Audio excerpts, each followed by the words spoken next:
Senhores telespectadores, estamos outra vez em frente dos horizontes da memória. E neste caso é extremamente curioso que nem eu sei onde passa o horizonte. Como sabem, o horizonte é a linha que separa o que se vê do que a vista já não alcança. Isto que está na minha frente é uma igreja que tem dois nomes. O que ali está escrito é a Senhora das Salas. Reparem, Salas. O que vem em todos os guias de turismo e toda a gente repete é Nossa Senhora das Salvas. Salvas, de salvar. E bem, esta confusão vem de que aqui há dois horizontes. Um horizonte que pode ter 300 ou 400 anos. Quando os navios chegavam ao porto, as bombardas descarregavam, bum, bum, bum, bum, eram as salvas, salvar a terra. E como o Vasco da Gama deve ter chegado aqui, com certeza que salvava. E esta igreja que ele fez era a Senhora das Salvas. Ele salvava com a artilharia dos seus navios a Senhora a cuja terra se chegava. Isto é bonito, eu acho que é bonito. Hein? Vem ao longe os navios, os canhões, baforavas de pólvora, bum, bum. Só que o Vasco da Gama não dizia nada disso, dizia uma coisa mais simples. Senhora das Salas. Salas. E isto tem a ver com o lugar. Bem em frente da igreja estão os armazéns. Eram os armazéns do sal. Sal para salar. Porque de sal não deu salgado, começou por dar salado. Era aqui que se salava o peixe, aqui, nesta terra de Sines. Estou-lhes a falar em Sines, diante da igreja da Senhora das Salas, mandada erguer por Vasco da Gama.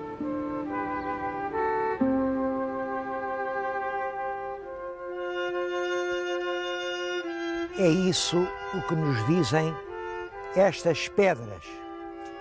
Queria dizer-lhes que é, de certo modo, uma história triste. Vasco da Gama, depois da sua grande viagem em que descobriu o caminho marítimo para a Índia, tinha uma aspiração, havia algo que ele desde há muito tempo queria. Ele queria fazer uma casa em Sines. E mandou fazer uma casa, aqui bem perto. Pôs-lhe uma pedra, mas a terra tinha dono, o dono era o senhor Dom Jorge. O senhor Dom Jorge era um senhor assim, um senhor perfeitamente insignificante, mas que era filho del rei Dom João II e era mestre da Ordem de Santiago. Como tal, era o dono destas terras todas. E acontece isto. Os homens pequenos nunca suportam a companhia dos grandes. O senhor Dom Jorge não quis que Vasco da Gama fizesse aqui uma casa. E essa foi uma das grandes agonias e frustrações do descobridor do caminho marítimo para a Índia. Não o deixaram fazer uma casa em Sines. É claro, já depois de morrer o senhor Dom Jorge, já depois do próprio Vasco da Gama estar morto, porque aqui diz 1529, é portanto 4 anos depois da morte, que a capela foi construída e que se pôde aqui escrever, e então para todo sempre, esta casa de Nossa Senhora das Salas mandou fazer o magnífico senhor Dom Vasco da Gama, conde da Vidigueira e almirante das Índias. Almirante das Índias porque se lhe devia realmente um feito de excepcional grandeza. Tinha sido o primeiro europeu a navegar diretamente de um porto da velha Europa até aos velhos portos da Índia. E que razões teria Vasco da Gama para querer que a casa fosse em Sines?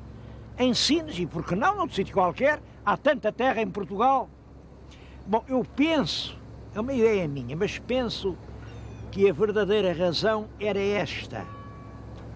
Passarinho da Serra de Estrela, onde se cria, lá se deseja. Isto é um provérbio do povo português. Creio que Vasco da Gama se criou aqui nesta vila, andou aqui nesta ribeira. Vêem em frente uma casinha que tem uma ladeira com vegetação. Aquele mato era a horta de Vasco da Gama, e aquela casinha pequenita que lá se vê é o que resta da casa que o famoso navegador ali quis construir. E quis construir porque o rei Dom Manuel, quando ele voltou da viagem, disse: pronto, eu vou-te dar o senhorio de Sines. Claro, vou-te dar quando puder, vou-te dar quando for minha, porque por enquanto é do tal senhor Dom Jorge, é da Ordem de Santiago. Mas eu vou trocar e depois te dou. Acho que Vasco da Gama não quis esperar, ele não era homem assim para esperar muito tempo por coisa nenhuma. Começa a construção, vem o Dom Jorge, protesta, embarga as obras, o rei deu razão ao Dom Jorge e Vasco da Gama passou pelo vexame de ver a sua própria casa derribada e ele proibido de vir aqui a Sines. Só muito mais tarde é que veio a ter, enfim, uma terra dele que ele comprou.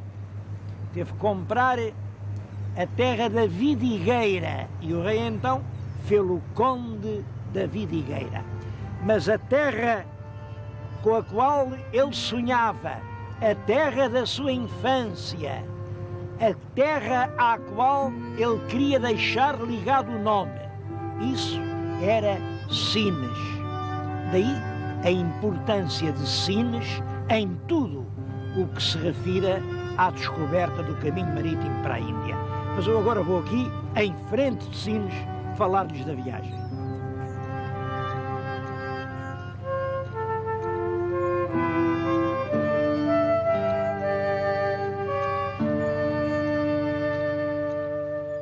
O projeto de encontrar um caminho marítimo até à Índia era um projeto principalmente comercial. O que acontece era isto: a Índia era a região onde se produziam as especiarias. Especiarias era a pimenta, era a canela, era a noz moscada, era o gengibre, era um conjunto de produtos que a Europa estava habituada a eles. Precisava deles para conservar os alimentos, precisava deles para a comida, para os remédios de farmácia, para as escolas, para as drogarias. Tudo isso tornava as especiarias indispensáveis. E elas vinham da Índia.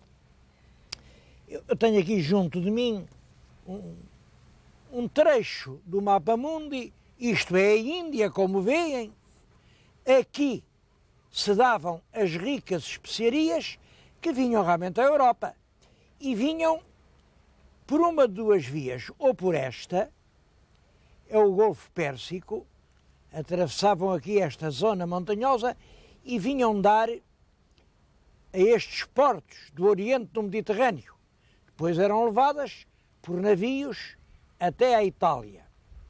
Ou então contornavam a Península da Arábia, subiam todo o Mar Vermelho, aqui tinham que atravessar a Península do Sinai, porque nesta altura, claro, não havia ainda Canal de Suez, e vinham também dar à Itália. Era isto que fazia a riqueza das cidades italianas. Génova, Veneza, Florença, porque realmente era um magnífico comércio.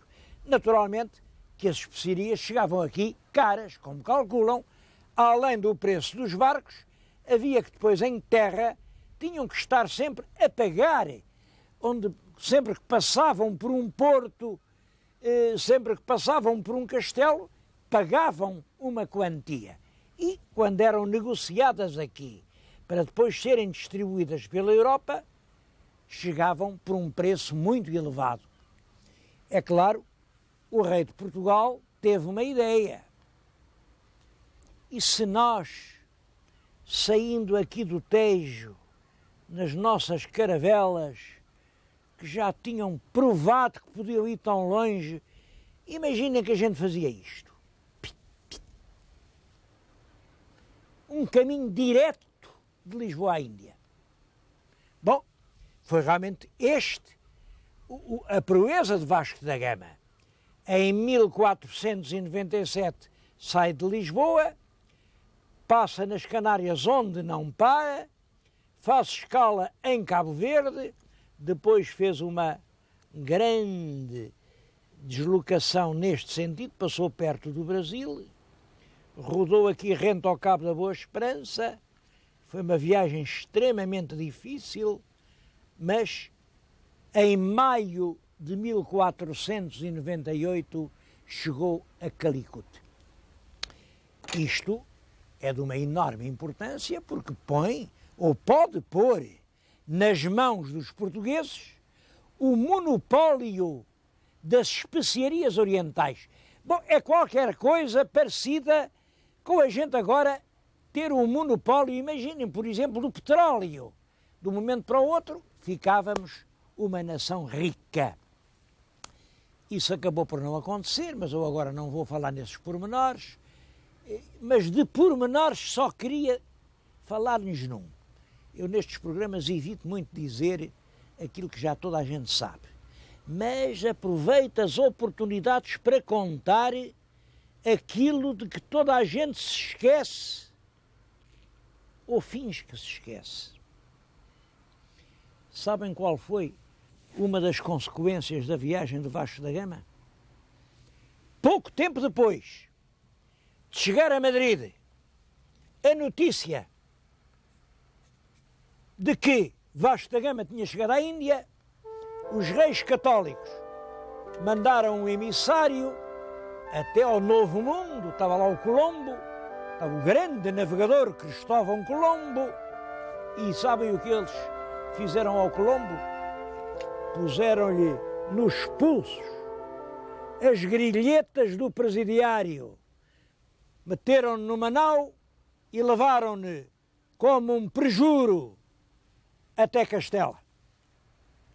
Aí os historiadores espanhóis interrogam-se, como é possível, meu Deus, uma coisa assim? Então o homem que descobre o mundo, tratam-no como se ele fosse assim um vulgar bandido. O que é que se passou? Com certeza que foi intriga, não há dúvida. Aí houve algum sujeitinho de língua envenenada que deve ter contado qualquer mentira.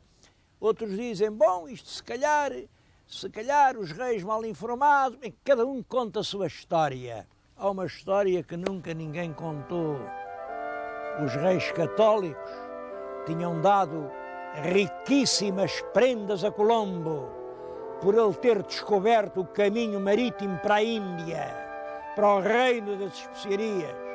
E de repente chegava um correio de Portugal e dizia que afinal a Índia era no lado oposto do mundo e quem lá tinha chegado primeiro era o Vasco da Gama.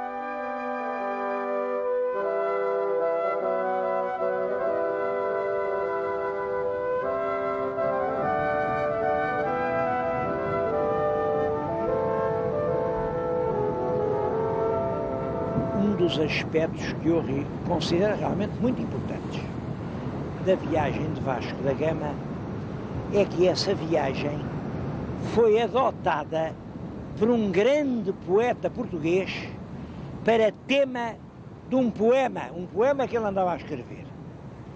Esse grande poeta era um homem pobre e infeliz que se chamava Luís Vaz de Camões. E o poema que ele andava a escrever eu tenho na minha mão. São os Lusíadas. Ele teve que fazer, a certa altura da vida, a mesma viagem que o Vasco da Gama, mas é claro, contou isso com uma grande fantasia. Por exemplo, é verdade que o Vasco da Gama dobrou o Cabo da Boa Esperança, passou do Atlântico para o Índico, como eu há bocadinho mostrei. E ele aí, exatamente nesse momento, que é um momento decisivo, colocou uma lenda inteiramente inventada por ele. Camões ousou dizer algo que nunca tinha sido dito. Diz que quando o Gama passava pelo Cabo da Boa Esperança, apareceu uma nuvem que realmente não estava lá. Uma noite, estando descuidados, na cortadora proa vigiando, uma nuvem que os ares escurece, sobre as nossas cabeças aparece. A nuvem dá voltas e de repente a nuvem tem cara de gigante.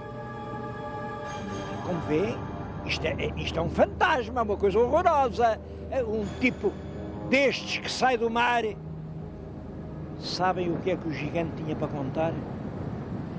Tinha para contar uma doce e triste história de amor, exatamente igual àquela que aconteceu a Camões.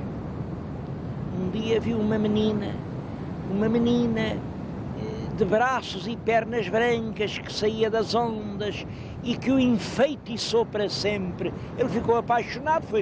O que é que acontece a um homem apaixonado? Acontecia no meu tempo, agora no vosso já acho que não.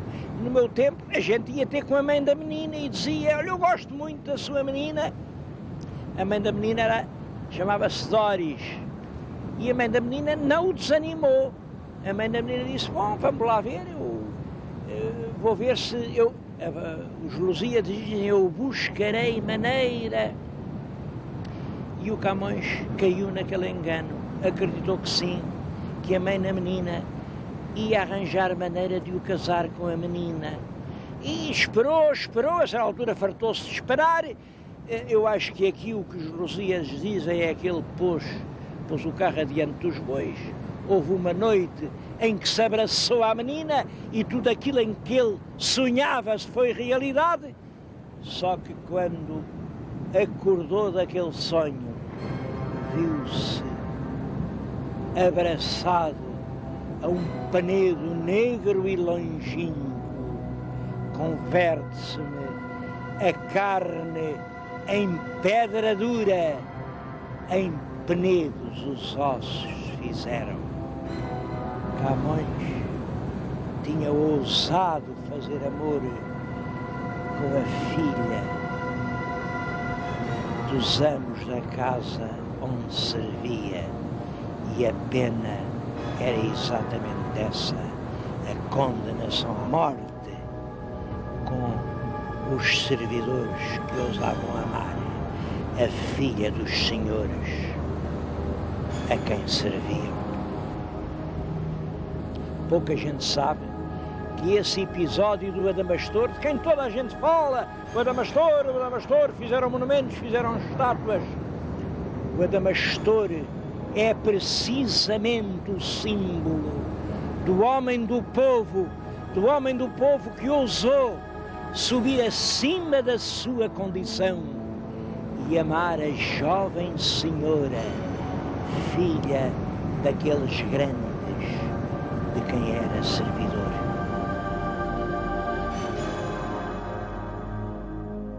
Vasco da Gama partiu do Restelo no dia 8 de julho de 1497, 8 de julho, reparem, faltam já só cerca de 3 meses para começar a grande viagem. É claro, ele demorou muito tempo, porque, evidentemente, chegar à Índia, ele só lá chegou no ano seguinte, já com a primavera adiantada. Mas agora, eu estou aqui a pensar numa corrida. Quem vai acabar primeiro a viagem? Vai ser o Vasco da Gama, que parte de Lisboa e chega à Índia, ou vai ser a Câmara Municipal de Sines, que começa agora outra corrida, uma corrida para, ainda há tempo, instalar aqui, nas ruínas deste castelo de Vasco da Gama, um museu comemorativo dessa espantosa façanha do navegador. A Câmara já começou as obras, vale a pena ver isto. Eu cheguei aqui, acho que tive sorte, cheguei aqui no momento em que ontem os trabalhadores que estavam aqui descobriram aqui encastoada na torre de homenagem uma pedra visigótica. Pouco depois, ali na esquina, acharam outra. Isto estava cheio de pedras visigóticas. Mostrei-lhes esta pedra, mas em Sines têm aparecido dezenas e dezenas de pedras trabalhadas e pedras muito notáveis. Também lhes queria falar nisso. Essas pedras constituem hoje um museu arqueológico municipal, mas se esse milagre das pedras estarem todas juntas, não terem levado descaminho, como acontece em toda a parte do país, deve-se a um investigador ilustre, José Miguel da Costa. É na casa dele que se podem ver as pedras visigóticas da velha basílica, eu penso que era uma basílica que havia em Sines.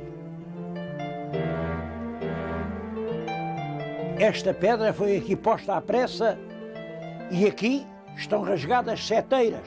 Vinham aqui os soldados e com os seus arcos disparavam as flechas. Disparavam sobre quem? Sobre alguém que queria atacar o castelo. Não sei se eram corsários, não sei se eram outros povos invasores. O certo é que isto foi aproveitado já no século XV para fazer aqui uma fortificação que defendesse os pescadores que queriam fazer a sua vida dos constantes ataques dos corsários mouros. E então o rei mandou fazer estes castelos que afastavam os mouros. Ora, deste castelo, o alcaide foi o pai do Vasco da Gama, era o Estevão da Gama.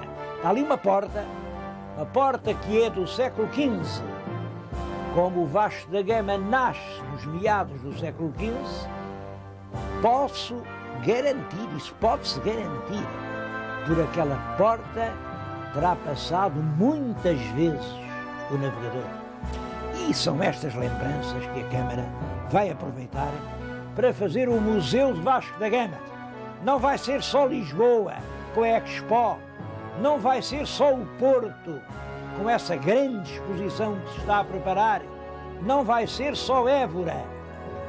Quem quiser visitar o próprio ninho em que o herói nasceu, terá que vir a Sines.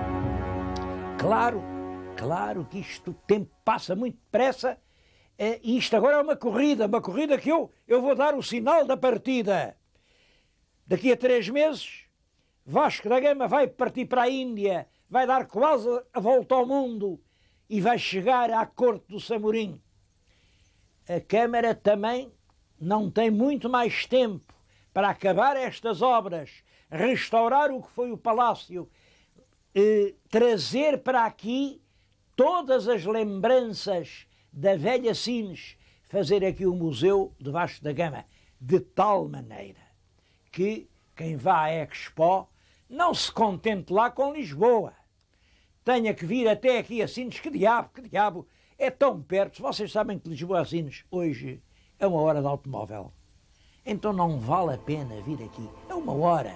Façam a experiência e vão ver se não vale a pena.